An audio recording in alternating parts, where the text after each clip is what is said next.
Hey guys, welcome back to my channel. Today I'm going to be doing my October TBR, even though it's literally October 7th and I have yet to read a single book. I literally haven't finished a book since August 31st when I forced myself to finish Scythe so I could watch Kaylani's live show. That is literally the last time I read a book. I have a TBR game that I want to start, but I literally have so many books that I've started reading and haven't finished yet that I'm like, I literally can't do that. I have 6 books in this TBR and 5 of them I'm halfway through or I've started. So whoops. So basically that's what my October TBR is. Finish the books I've already started, which should be easy because I've already done like a lot of the work. I just have to finish the book. Unsurprisingly, the first book on my TBR is Mermaid Room by Suzanne Kokal, which is the September book for Kaylani's Simply Read book club. And I'm currently on page 148. I'm about a third of the way through the book. A little less than a third of the way through the book. This book is like slow to get into, but now it's like really picked up and it's interesting now. But also just the writing style. Every now and then it just pulls me out and I'm like, damn, okay. So it's taking me a little bit longer to get through this just because I physically cannot read the words as fast as usual. This book is about mermaids, as the title may have inferred. Also, it's a really pretty thing.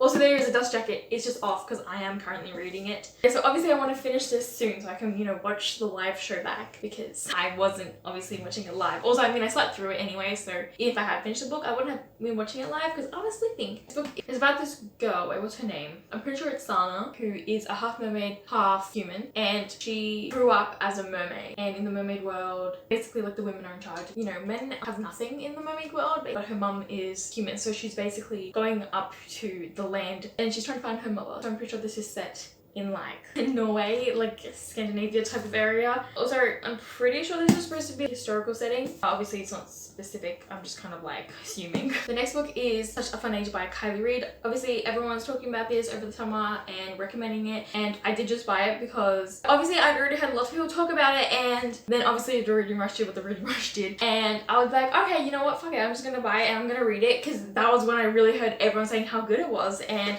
I was like, okay, yes, I'm interested in reading this. Maybe I should because I'm white, and plus I needed an extra book so I could get free shipping. So I mean, might as well get something that's diverse and not just fucking bunch of white cunts running around being white cunts, you know? I don't know if this is like a weird thing to say, but every time I read the name Alex with an I think of a pixie. Like, it just looks like the word pixie. Jumping off point for this book is that Emira takes a child that she is babysitting to the supermarket late at night in a fancy neighborhood, and is racially profiled to have been kidnapping the child, and then the rest ensues, which that is basically all I've read. Yeah, I'm literally on page 36. I've only read 35 pages. I've only read the first 2 chapters. The next book on my list is Allegiant by Veronica Roth. This is the second time I've been trying to read this book. Originally I made it to about 270 pages 3 years ago and I DNF'd it. At this point I just want to finish it to find out, you know, how it really ended. And did y'all say shit about it because you were like excited about it in 2013 and then the ending happened, or is it just bad? I'm currently at page 136. This book is slow, this book is boring, this is annoying, 4 is annoying, everyone's annoying. So that's how that one's going. I literally don't remember what the last thing that happened in the book was. The next book on my list is The Titan's Curse by Rick Riordan. I'm rereading all of the Percy Jackson books, like the entire Camp Half-Blood Chronicles, because I've only read Heroes of Olympus once. Also because I just didn't really remember what happened in The Dark Prophecy, like in the Trials of Apollo, and I have 3 books left in that, and apparently now it's the end. It's the end of Camp Half-Blood Chronicles.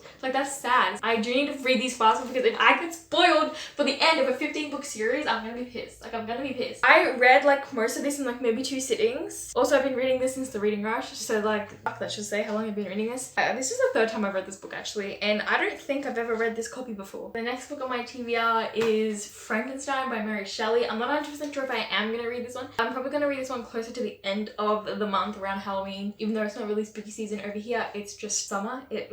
Last year Halloween was like a 32-degree day and I had an exam, so that was fun. Hopefully it'll be like a horrible day like today and I can sit down and read. I don't think I have class that day. No, I probably do. Halloween's a Saturday, so I definitely don't have class that day. So I will be not doing any studying. I have actually read this book before. I read it almost 2 years ago. I read it right at the start of 2019, but I read it on an audiobook before I owned this copy, so I was like literally just listening to the audio. I just don't remember it anymore. I was like, when is he gonna build the monster? And then he'd already built the monster. I bought this last year because I did VC drama last year and I did the Gothic Spirit prompt for my thing. And I was thinking of doing Frankenstein, but I ended up doing the vampire and I did it very badly and I got a very bad score, but who's surprised? Because I want to reread reread that because I actually really enjoyed it. Maybe I should actually remember why I enjoyed it. The letters at the start and the end are boring as fuck, but the in-between's good. And I did like it. And also, I just think it's so interesting that like that is like the reason we have pacemakers. Like that is the inspiration for pacemakers, sort of, in a very long-winded way. Last book on my TBR for October is Romeo and Juliet by William Shakespeare. I am up to page 92. This is really weird. This is like a class edition from America in the 60s. Like it's weird. But because it's got all this extra text, I have to read all the extra text. So like, you know, it is boring because it's 1960s school. Anyway, I got this as a Christmas present from my aunt like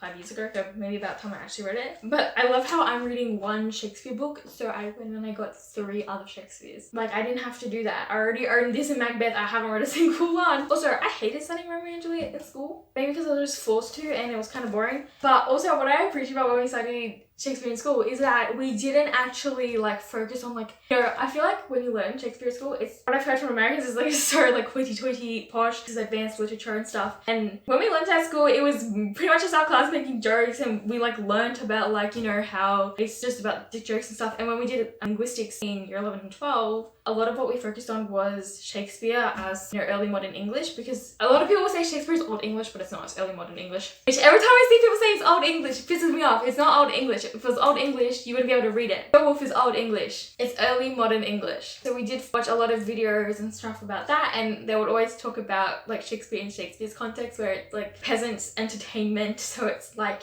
easy to understand, it's people talking shit, which, you know, basically like reality TV. I think it's funny. I'm reading this and like I can tell it is funny, and so it's making it really enjoyable for me. So thank you for watching this video. If you enjoyed it, hit like and subscribe. I have another video going up on Tuesday, so I'll see you then. Bye.